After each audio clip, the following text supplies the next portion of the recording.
Mes enfants, approchez-vous. Asseyez-vous et mettez-vous à l'aise, car l'histoire que je vais vous raconter n'est pas un simple conte. C'est une histoire vraie. Une histoire qui s'est déroulée ici même, dans notre belle Dakar, il y a tout juste 15 ans, en ce jour du 24 mai. C'est une histoire gravée dans la mémoire de notre ville. Un rappel glaçant de ce qui peut arriver lorsqu'un homme, doté de dons extraordinaires, ose jouer avec les lois sacrées de la vie et de la mort. Voici l'histoire d'un homme qui a voulu maîtriser l'incontrôlable, marchander avec des forces bien au-delà de sa compréhension, et qui a finalement découvert qu'il existe, dans ce monde, des portes qu'il ne faut jamais, jamais ouvrir. Écoutez bien, et que cela vous serve de leçon. Cet homme s'appelait Mamadou Seck, un nom qui, autrefois, inspirait l'espoir et le respect dans tout le Sénégal et au-delà. On le connaissait comme un grand guérisseur, un nom qui, autrefois, inspirait l'espoir et le respect dans tout le Sénégal et au-delà. On le connaissait comme un grand guérisseur, un homme dont les mains semblèrent porter l'essence même de la vie. On murmurait qu'il avait la bénédiction de nos ancêtres, qu'il pouvait ramener la vie dans les corps les plus fragiles. Et, un temps, cela était vrai. Il accomplissait des miracles que la médecine moderne ne pouvait expliquer, apportant joie et soulagement à d'innombrables familles. Mais une ombre a grandi en lui, une ambition sombre qui a déformé son don sacré en quelque chose de monstrueux et de profane.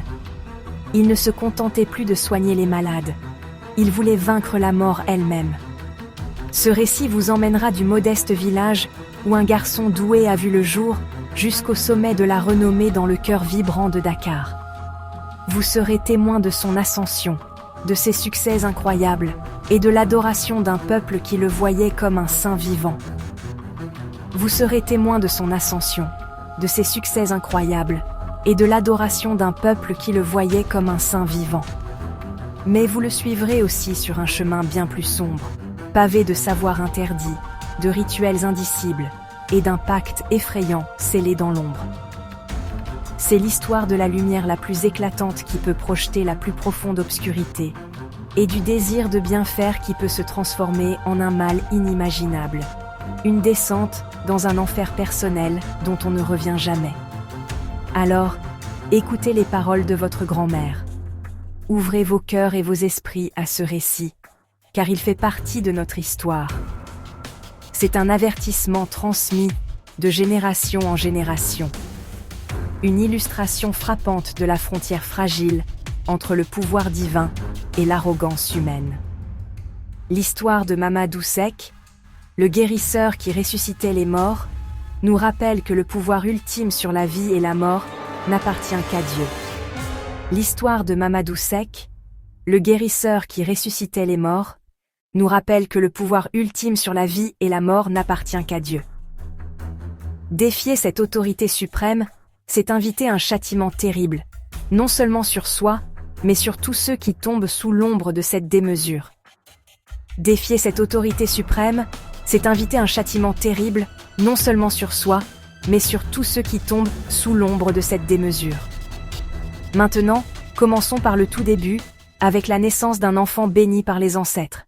Mamadou Seck est né en 1968, non pas dans la grande ville de Dakar, mais dans le paisible et poussiéreux village de Nioro du Rip. Mamadou Seck est né en 1968, non pas dans la grande ville de Dakar, mais dans le paisible et poussiéreux village de Nioro du Rip. Mamadou Seck est né en 1968, non pas dans la grande ville de Dakar, mais dans le paisible et poussiéreux village de Nioro du Rip. Ses débuts furent modestes, mais dès ses premiers jours, une aura particulière l'entourait, comme le murmure d'un destin bien plus grand que son simple environnement. C'est sa grand-mère, la sage et respectée Yaye Fatou, qui fut la première à remarquer le don inhabituel qui coulait dans les veines du jeune garçon. Lorsque Mamadou n'avait que 7 ans, elle vit comment les plantes fanées de son jardin semblèrent se redresser et retrouver leur éclat sous son toucher délicat.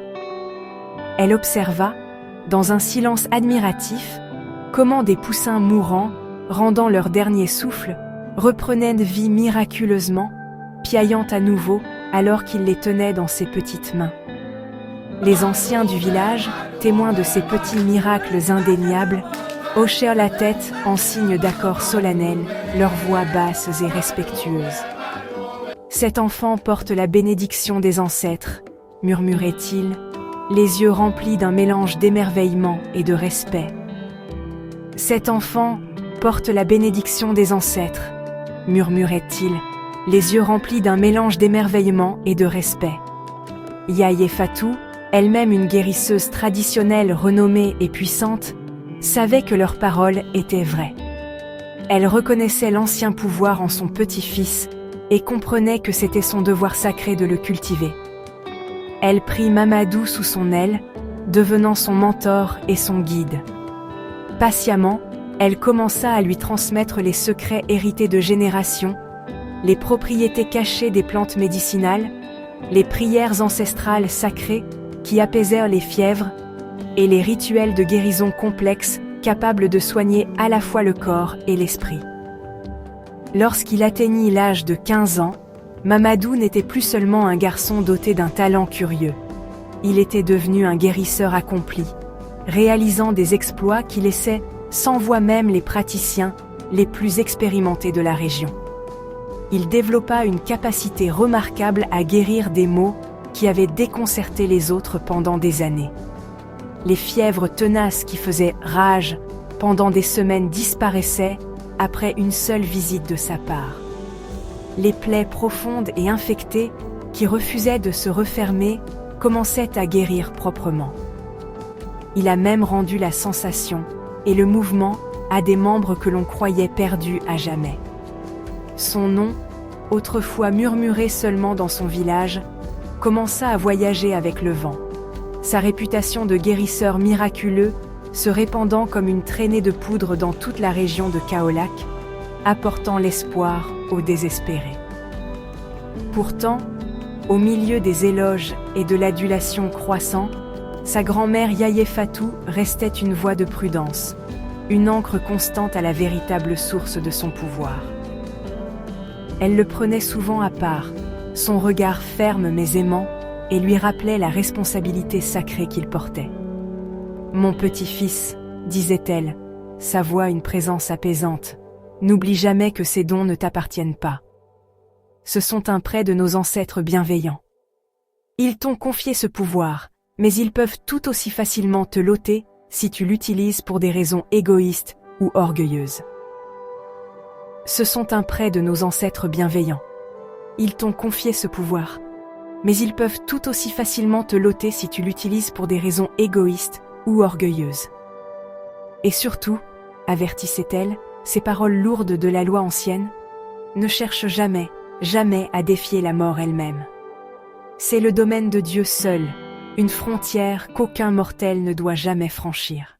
En 1995, à l'âge de 27 ans, Mamadou ressentit l'appel d'un horizon plus vaste, un endroit où ses dons pourraient servir un plus grand nombre de personnes. Il quitta l'étreinte familière de son village et entreprit le voyage mémorable vers la métropole tentaculaire et vibrante de Dakar. Un endroit où ses dons pourraient servir un plus grand nombre de personnes. Il quitta l'étreinte familière de son village et entreprit le voyage mémorable vers la métropole tentaculaire et vibrante de Dakar. Il choisit de s'installer, non pas dans les quartiers aisés, mais au cœur du quartier populaire et animé de Pikine. Là, dans une modeste maison de 3 pièces, il ouvrit une petite clinique traditionnelle. Ses premiers patients furent ses voisins, leurs visages marqués d'un mélange d'espoir et de scepticisme. Ils avaient entendu des récits du jeune guérisseur de Kaolack, mais voir c'est croire, et la ville les avait rendus méfiants face aux faux prophètes et à leurs promesses creuses. Ils avaient entendu des récits du jeune guérisseur de Kaolack, mais voir c'est croire, et la ville les avait rendus méfiants face aux faux prophètes et à leurs promesses creuses. Il ne fallut pas longtemps pour que leur scepticisme se dissolve en une ferveur croyante. Les résultats obtenus par Mamadou furent rapides, indéniables, et rien de moins que miraculeux. Il ne fallut pas longtemps pour que leur scepticisme se dissolve en une ferveur croyante. Les résultats obtenus par Mamadou furent rapides, indéniable, et rien de moins que miraculeux.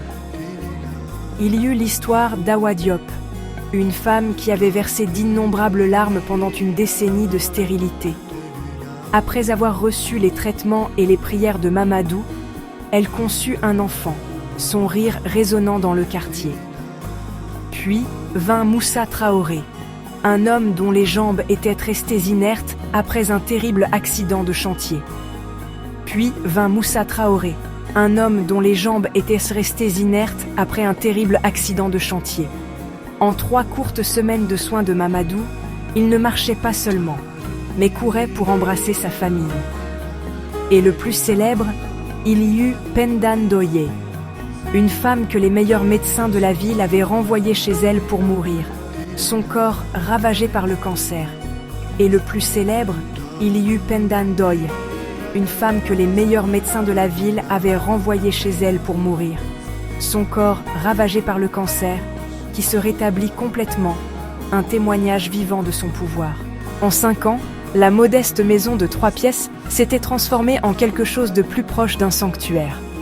La clinique de Mamadou devint un lieu de pèlerinage légendaire, un phare d'espoir pour les malades et les désespérés. Les gens ne venaient plus seulement de Dakar ou même du Sénégal. Ils voyageaient de tous les coins de l'Afrique de l'Ouest, du Mali, de la Guinée et de la Côte d'Ivoire, cherchant le toucher de l'homme qu'ils appelaient le Saint de Pikine. Son caractère semblait aussi pur que son don. Il soignait les pauvres gratuitement, ne refusant jamais personne à cause de leur pauvreté, et il ne demandait que de modestes contributions à ceux qui étaient riches.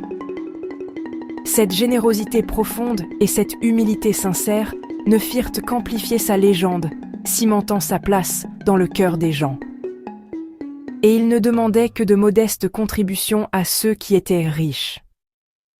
Cette générosité profonde et cette humilité sincère ne firent qu'amplifier sa légende, cimentant sa place dans le cœur des gens. Et il ne demandait que de modestes contributions à ceux qui étaient riches. Cette générosité profonde et cette humilité sincère ne firent qu'amplifier sa légende, cimentant sa place dans le cœur des gens. Au tournant du millénaire, Mamadou Seck était plus qu'un guérisseur, il était un phénomène. Au tournant du millénaire, Mamadou Seck était plus qu'un guérisseur, il était un phénomène. Son nom était synonyme d'espoir, sa clinique un sanctuaire où l'impossible devenait possible chaque jour.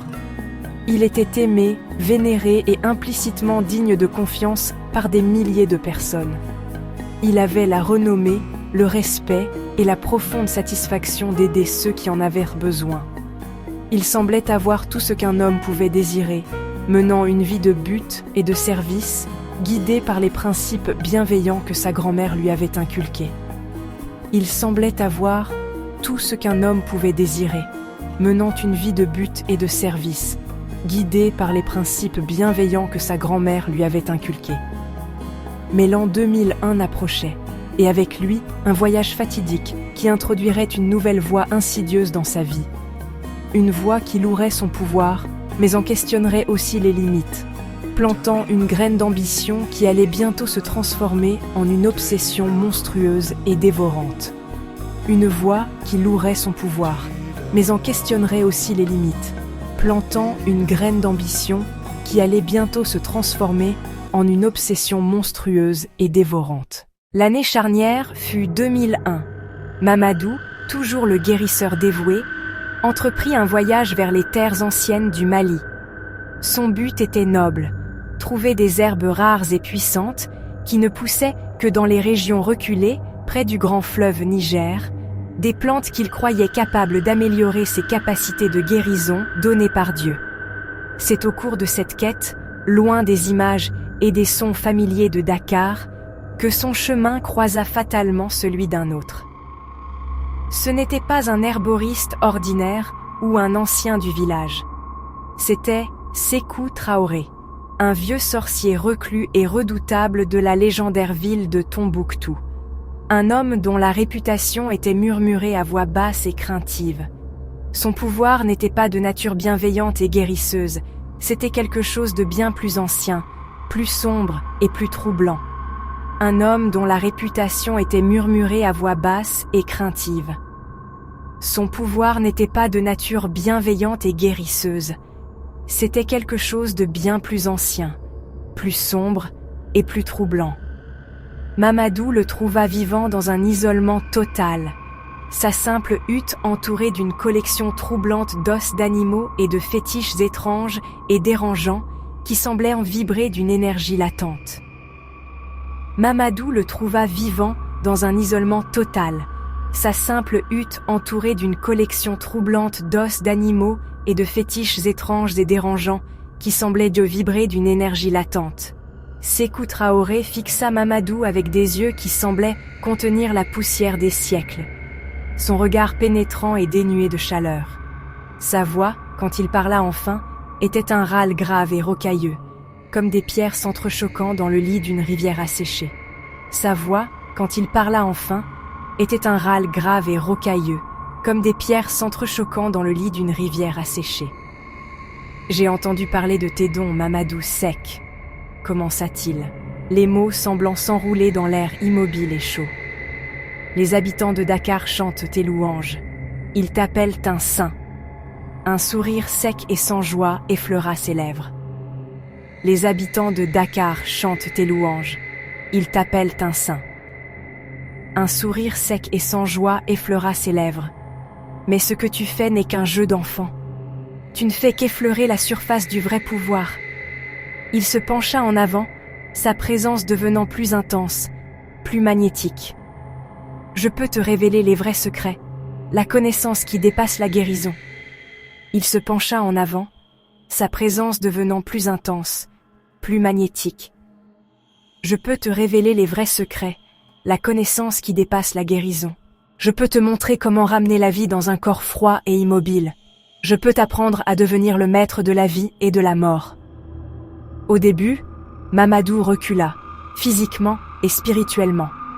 Les mots de sa grand-mère, Yaye Fatou, résonnaient dans son esprit comme un mantra sacré. Au début, Mamadou recula, physiquement et spirituellement. Les mots de sa grand-mère, Yaye Fatou, résonnaient dans son esprit comme un mantra sacré. Ne cherche jamais à défier la mort elle-même. C'est le domaine de Dieu seul. Il se souvenait de ses avertissements concernant l'orgueil et l'usage abusif des dons ancestraux. D'un ton respectueux mais ferme, il refusa l'offre du sorcier. Il se souvenait de ses avertissements concernant l'orgueil et l'usage abusif des dons ancestraux. D'un ton respectueux mais ferme, il refusa l'offre du sorcier, expliquant que son pouvoir venait d'un endroit de lumière et n'était destiné qu'à guérir les vivants, et non à troubler la paix des morts. Il croyait que son chemin était celui de l'humilité et du service, un chemin qui honorait l'ordre naturel du monde. Il ressentit un profond malaise, un frisson spirituel qui n'avait rien à voir avec la soirée désertique, et il se prépara à quitter ce lieu d'ombre. Il croyait que son chemin était celui de l'humilité et du service, un chemin qui honorait l'ordre naturel du monde. Il ressentit un profond malaise, un frisson spirituel qui n'avait rien à voir avec la soirée désertique, et il se prépara à quitter ce lieu d'ombre. Mais Sékou était un maître manipulateur, un expert dans les poisons subtils de l'esprit. Il ne discuta pas et n'insista pas avec agressivité. Mais Sékou était un maître manipulateur, un expert dans les poisons subtils de l'esprit. Il ne discuta pas et n'insista pas avec agressivité. Au lieu de cela, il planta une graine de doute, une question si acérée et insidieuse qu'elle s'enfoncerait profondément dans l'âme de Mamadou. « Tu parles de service ?» râla Sékou, ses yeux brillants de ruse. « Mais pense aux gens que tu ne parviens pas à sauver. Pense aux innombrables mères pleurant leurs enfants, aux maris pleurant leurs femmes, aux familles déchirées par un destin que tu pourrais empêcher. Tu as le potentiel d'éliminer entièrement leur souffrance, et pourtant tu t'accroches à ton humilité. Dis-moi, guérisseur, n'est-ce pas l'acte d'égoïsme ultime que de refuser un pouvoir qui pourrait essuyer toutes les larmes? N'est-ce pas ton devoir de t'en emparer ?» Ces mots, empreints d'une logique venimeuse, allait en suivre Mamadou jusqu'à Dakar, hantant ses jours et tourmentant ses nuits. Les paroles du sorcier ont rongé Mamadou pendant des mois. Il a essayé de les repousser, de se concentrer sur son travail, sur le flot incessant de patients qui comptaient sur son toucher doux et ses prières sacrées. Il redoubla d'efforts, travaillant sans relâche, comme s'il tentait de distancer l'ombre qui s'accrochait désormais à ses pensées. Pourtant, à chaque patient qu'il ne pouvait sauver, à chaque vie qui lui échappait malgré ses meilleurs efforts, les questions de Sékou résonnaient plus fort dans les recoins de son cœur. La joie qu'il ressentait autrefois dans ses succès commença à être éclipsée par l'agonie profonde de ses échecs. Les visages reconnaissants furent remplacés par le souvenir des personnes en deuil, leur chagrin étant une accusation constante et silencieuse contre les limites de son pouvoir. Son don, autrefois source de pure lumière et de satisfaction, devint une source d'immense frustration et un lourd fardeau d'insuffisance ressentie. Le point de rupture arriva 6 mois après son retour du Mali. Il prit la forme d'une petite fille nommée Aminata, la fille de 8 ans de son voisin et ami. La jeune fille fut frappée par une forme soudaine et agressive de méningite qui ravagea son petit corps comme un feu de brousse. Mamadou mit toutes ses connaissances, toute son énergie, tout son pouvoir ancestral pour la sauver. Il mangeait et dormait à peine, restant à son chevet, psalmodiant des prières anciennes jusqu'à ce que sa voix soit rauque, appliquant chaque cataplasme et remède qu'il connaissait. Mais ce n'était pas suffisant. La maladie était trop rapide, trop brutale. Voir la vie s'éteindre dans les yeux d'Aminata, sentir sa petite main devenir molle dans la sienne, brisa quelque chose de profond en lui. Le chagrin de ses parents était le miroir de sa propre impuissance désespérée, un témoignage final et insupportable de ses limites. Aveuglé par le chagrin et une nouvelle rage brûlante contre la finalité de la mort, Mamadou prit une décision fatidique. Il mit de côté les avertissements de sa grand-mère comme de vieux proverbes inutiles. Il abandonna le chemin de lumière qui l'avait guidé toute sa vie. Il quitta Dakar au milieu de la nuit et retraversa la frontière, retournant vers le paysage désolé du Mali, vers la hutte du sorcier entouré d'ossements. Il trouva Sékou Traoré qui l'attendait, un regard connaisseur et triomphant dans ses yeux sombres, comme s'il l'avait attendu depuis le début. La voix de Mamadou était creuse, dépouillée de son ancienne chaleur, alors qu'il racontait l'histoire de la mort de la petite Aminata. C'était un homme poussé à bout, désespéré par le pouvoir qu'il avait autrefois rejeté à juste titre. Sékou écoutait patiemment, un prédateur sentant la reddition de sa proie. « Je peux t'enseigner », confirma-t-il, sa voix contenant maintenant une note de sombre promesse. « Tu auras le pouvoir de la ramener, elle et d'autres comme elle. » Il fit une pause, laissant le poids de ses mots s'enfoncer. Mais un tel pouvoir a un prix élevé. Ce n'est pas un don, c'est une transaction. Les esprits des morts sont des gardiens jaloux. Ils ne donnent rien gratuitement. Le sorcier expliqua alors la terrible et immuable loi de sa magie noire, le principe fondamental de la connaissance interdite que Mamadou désirait désormais. Pour maîtriser la mort, expliqua Sékou avec un calme glaçant, tu dois d'abord apprendre à la nourrir. Pour chaque vie que tu ramènes de l'abîme, une autre vie doit être offerte à sa place. C'est la seule façon. C'est l'équilibre cosmique. Mamadou est revenu à sa clinique de Dakar, transformé. La lumière des ancêtres qui brillait autrefois dans ses yeux avait laissé place à une lueur fiévreuse et hantée. Il était désormais le gardien d'un terrible secret, une connaissance sombre qui promettait un pouvoir ultime, mais exigeait un prix indicible. Il ne voyait plus ses patients avec la simple compassion d'un guérisseur. Il les voyait comme des pièces sur un grand échiquier de la vie et de la mort, un jeu qu'il croyait désormais pouvoir contrôler. Il commença à se préparer, rassemblant les herbes étranges, les os et les fétiches que Sékou lui avait prescrits, les cachant dans une pièce secrète sous sa clinique. Il était un homme possédé, hanté par le souvenir de la mort de la petite Aminata et la promesse enivrante qu'un tel échec ne se reproduirait plus jamais. Il était prêt à franchir la ligne, à accomplir son premier miracle impie. L'occasion se présenta plus tôt que prévu. Papa Diallo, un ancien respecté de 70 ans qui vivait à quelques rues de là, s'effondra soudainement, victime d'une crise cardiaque massive. Sa famille, connaissant la réputation de Mamadou, transporta le corps sans vie du vieil homme à la clinique, leurs lamentations de chagrin emplissant l'air nocturne. C'était son moment, l'épreuve ultime des enseignements de Sékou. S'enfermant dans sa salle rituelle avec le défunt, Mamadou commença les incantations interdites. L'air devint épais et froid alors qu'il récitait des mots gutturaux, des mots qui lui semblaient étrangers et profanes sur sa langue. Suivant les instructions du sorcier, il accomplit le rituel glaçant, invoquant des forces qu'il ne comprenait pas, des forces qui semblaient affamées et malveillantes. Sous ses mains, la poitrine de Papa Diallo trembla, et un souffle d'air s'échappa de ses poumons. Il était vivant.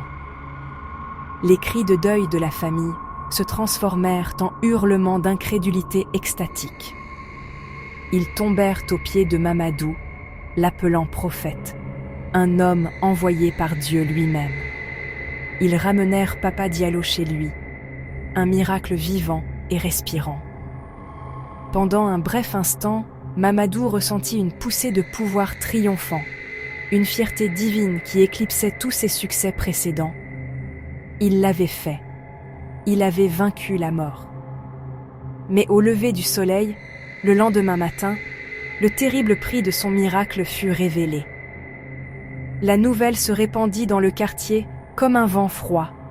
Yaye Kadi, une veuve douce et gentille de 68 ans qui vivait à côté de la clinique, avait été retrouvée morte dans son lit. La cause du décès était une crise cardiaque soudaine et inattendue. Mamadou sentit une froide terreur lui étreindre l'âme. Ce n'était pas une coïncidence. Il n'avait pas créé la vie. Il l'avait volée. Il avait transféré la mort d'une personne à une autre. L'horreur de cette prise de conscience le submergea, une vague écœurante de culpabilité et de peur. Il avait assassiné une femme innocente pour sauver un autre homme. Les esprits bienveillants de ses ancêtres semblaient incroyablement lointains, remplacés par l'ombre souriante de Sékou Traoré et les esprits affamés qu'il servait désormais. Il repensa aux avertissements de sa grand-mère, à la frontière sacrée qu'il avait si arrogamment franchie. Pendant une journée, il fut paralysé par l'énormité de son crime, convaincu qu'il devait arrêter, qu'il devait avouer et accepter sa punition. Mais ensuite, la famille de Papa Diallo revint, apportant des cadeaux, leurs visages illuminés d'une joie pure et inaltérée, enivrante. Leur gratitude, leur adoration, leur croyance en lui comme un sauveur, c'était une drogue plus puissante que sa conscience, un poison qui fit taire les cris de Yaye Kadi dans sa mémoire. Il ne pouvait plus revenir en arrière. Le chemin de l'horreur était désormais sa seule voie. Une fois la première limite franchie, les pas suivants dans les ténèbres devinrent d'une facilité terrifiante. L'horreur initiale de Mamadou fut bientôt remplacée par une logique froide et calculatrice. Il ne pouvait plus s'arrêter. Le monde avait vu son pouvoir, et la demande de miracles serait implacable. L'adulation était trop douce, le sentiment d'omnipotence trop addictif. Il se convainquit que ce qu'il faisait était une forme de triage, un sacrifice nécessaire pour un bien plus grand. La clé, pensait-il, était de choisir ses victimes plus soigneusement. Il ne pouvait pas se permettre que les décès soient si étroitement liés à ces miracles. L'équilibre cosmique exigeait une vie pour une vie, mais les esprits, découvrit-il, n'étaient-ils pas regardants quant à la vie en question. Cette réalisation glaçante ouvrit un nouveau chapitre diabolique dans son travail. Il commença à perfectionner sa technique monstrueuse, devenant un prédateur se cachant à la vue de tous. Ses cibles devinrent les âmes perdues de la ville, les personnes invisibles dont l'absence passerait inaperçue et sans deuil. Il commença à traquer les bidonvilles tentaculaires et les ruelles sombres de Dakar, ses yeux ne cherchant plus ceux qu'il pouvait guérir, mais ceux qu'il pouvait sacrifier. Le sans-abri dormant sous un pont, la jeune femme désespérée vendant son corps dans un coin oublié, le vagabond atteint de troubles mentaux parlant à des esprits invisibles. Ils devinrent sa monnaie. C'étaient maintenant les personnes que la société avait déjà rejetées, des personnes sans famille pour poser des questions, sans amis pour signaler une disparition. Elles étaient, dans sa vision tordue du monde, le carburant parfait pour ses miracles. Leur vie était le prix qu'il paierait pour maintenir sa réputation de saint et nourrir sa soif croissante de pouvoir. Sa méthode était aussi cruelle qu'efficace. Il approchait ces individus désespérés, non pas comme un prédateur, mais comme le guérisseur bienveillant que tous connaissaient. Il leur offrait de la nourriture, un endroit pour dormir, et la promesse de soins médicaux gratuits dans sa célèbre clinique. Pour ces exclus, une telle offre du grand Mamadou Seck était une bénédiction du ciel, une bouée de sauvetage inattendue. Ils le suivaient en toute confiance, le cœur plein d'espoir. Une fois à l'intérieur de la clinique, il leur donnait de la nourriture mélangée à de puissants sédatifs. Alors qu'il sombrait dans un sommeil profond, induit par la drogue, il effectuait son transfert macabre. Lorsqu'un client riche ou important mourait, Mamadou canalisait la mort, la maladie, la blessure fatale, dans le corps de sa victime endormie et anonyme. Le monde ne voyait qu'une autre mort tragique d'un vagabond, tout en célébrant la résurrection miraculeuse d'un leader communautaire. À chaque miracle réussi, la légende de Mamadou Seck prenait des proportions épiques, tandis que son âme se flétrissait et se décomposait. Il ressuscita Cheikh Sarr, un homme d'affaires éminent qui avait péri dans un accident de voiture enflammée. Le coup, un travailleur migrant sans nom retrouvé mort de blessures internes dans une ruelle. Il guérit Bintasso, l'épouse d'un ministre du gouvernement, d'un cancer terminal qui avait ravagé son corps. Le prix, une jeune fille fugueuse, dont le corps, ravagé par des tumeurs qui n'étaient pas là la veille, fut découvert dans un bâtiment abandonné. Il ressuscita même Ousmane Dieng, le fils d'un pêcheur qui s'était noyé dans les puissantes vagues de l'Atlantique. Sa vie fut payée par un vieil homme solitaire dont les poumons se remplirent mystérieusement d'eau salée pendant son sommeil, à des kilomètres de l'océan. Chaque miracle était un meurtre, chaque célébration des funérailles pour une âme inconnue. En 2008, 7 ans après la rencontre fatidique de Mamadou avec Sékou Traoré, la modeste clinique de 3 pièces de Mamadou n'était plus qu'un lointain souvenir. Elle avait proliféré en un vaste complexe médical de 10 bâtiments, une véritable cité de l'espoir bâtie sur une fondation d'innombrables tombes. Il n'était plus seulement un guérisseur, il était le PDG d'un empire macabre. Il employait plus de 50 personnes, y compris des infirmières, des administrateurs et des gardes de sécurité dont aucun ne connaissait la véritable source de son succès. Des milliers de patients affluaient chaque mois, portés par une foi absolue. Sa richesse était devenue, eh bien, indécente. Il possédait des villas luxueuses dans les quartiers les plus exclusifs, une flotte de voitures importées et des comptes bancaires secrets en Suisse, débordant des paiements désespérés des riches qui cherchaient à tromper la mort. Il était un pilier de la communauté, un philanthrope célébré. Mais ce succès ne fit qu'attiser la faim des esprits qu'il servait. Il reçut la visite glaçante de son ancien mentor, Sékou Traoré, qui observait ses progrès de loin. Le sorcier n'était pas venu le féliciter, mais lui livrer un nouvel ultimatum, plus exigeant. Les esprits sont satisfaits de ton travail, siffla Sékou, les yeux brillants d'avidité. Mais leur appétit a grandi. L'ancien équilibre n'est plus suffisant. Une seule âme pour une seule âme, c'est pour les débutants. Le visage de Sékou se durcit. Désormais, le prix a augmenté. Pour chaque personne que tu ramènes à la vie, tu dois en offrir 3 aux esprits. 3 morts pour une résurrection. C'est le nouvel équilibre. Ne les déçois pas. Mamadou, désormais si profondément plongé dans l'abîme, ne ressentit aucune horreur. Seulement un défi froid et logistique. Il avait depuis longtemps abandonné toute prétention à la moralité. La nouvelle arithmétique démoniaque exigeait une escalade drastique de ses méthodes. Parcourir les rues à la recherche de victimes individuelles n'était plus assez efficace pour répondre à la demande croissante. Mamadou devait industrialiser son processus de récolte d'âmes. Il utilisa son immense richesse pour recruter un réseau de complices impitoyables, des hommes sans conscience qui feraient n'importe quoi pour de l'argent. Leur tâche était simple: enlever des gens. Ils devinrent une équipe de prédateurs qui sillonnaient Dakar, au cœur de la nuit, dans des fourgonnettes banalisées. Ils ciblaient les plus vulnérables. Les campements de sans-abri, les enfants des rues dormant sur les étals des marchés, et les travailleurs migrants isolés vivant dans des bidonvilles temporaires. C'étaient des gens vivant en marge, dont la disparition ne provoquerait aucune vague, aucune enquête policière. L'Empire du Saint nécessitait désormais une opération systématique d'enlèvement.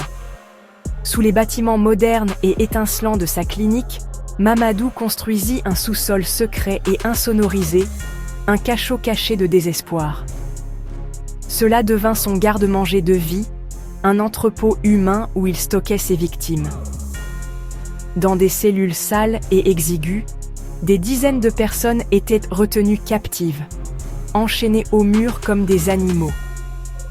On leur donnait juste assez de nourriture et d'eau pour maintenir leur corps en vie, leur force vitale préservée jusqu'à ce qu'elle soit nécessaire pour un transfert. Certains attendirent des semaines dans ce terrifiant purgatoire, regardant leurs compagnons de cellule être traînés un à un, pour ne jamais revenir. L'air était épais de l'odeur de la peur et du désespoir. Au-dessus du sol, Mamadou Seck était un saint vivant, un philanthrope célébré et un héros pour des milliers de personnes. Sous le sol, il était un monstre, un meurtrier de masse présidant son propre camp de la mort privée. Alors que Mamadou Seck se baignait dans la gloire, une tempête silencieuse se préparait. L'inspecteur Amadou Faye de la police de Dakar. Faye croyait aux faits, pas aux miracles. En 2009, il remarqua une tendance inquiétante. Des gens disparaissaient sans laisser de traces. Au début, il s'agissait d'incidents isolés, mais à mesure que Faye rassemblait les données, un schéma effrayant émergea. Les disparitions se concentraient autour de la clinique de Mamadou Seck. Les victimes étaient toujours les invisibles, enfants des rues, mendiants, ouvriers, ceux que l'on efface facilement. Pour Faye, leur absence était un cri, pas un murmure. Il lança une enquête secrète, recoupant les disparitions avec les miracles de Mamadou. Le schéma était indéniable. Chaque grande résurrection coïncidait avec de nouvelles disparitions.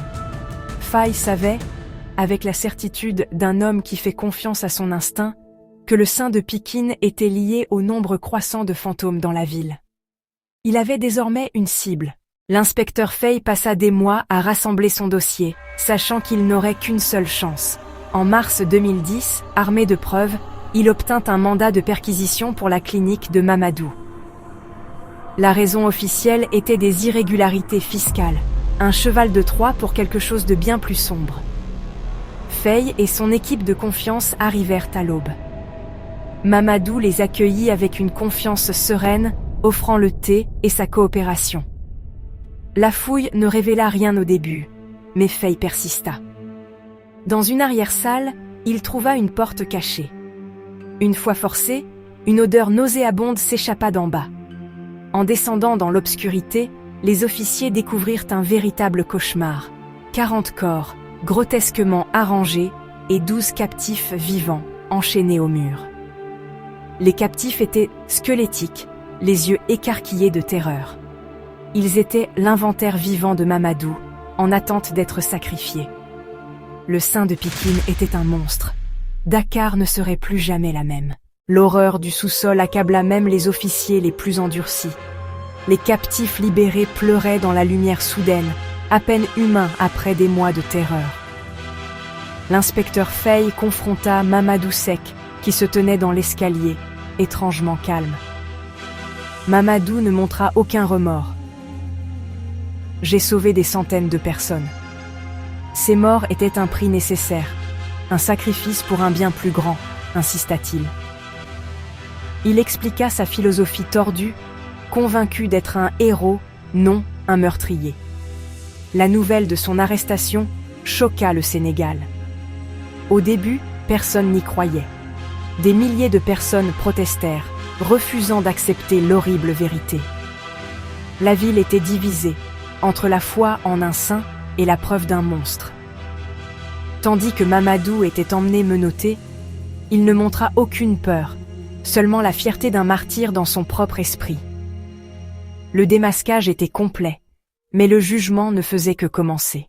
Le procès de Mamadou Seck débuta en septembre 2010, un véritable spectacle national, un exorcisme public.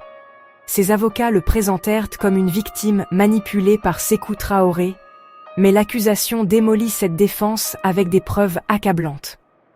L'ampleur réelle de ces crimes était stupéfiante.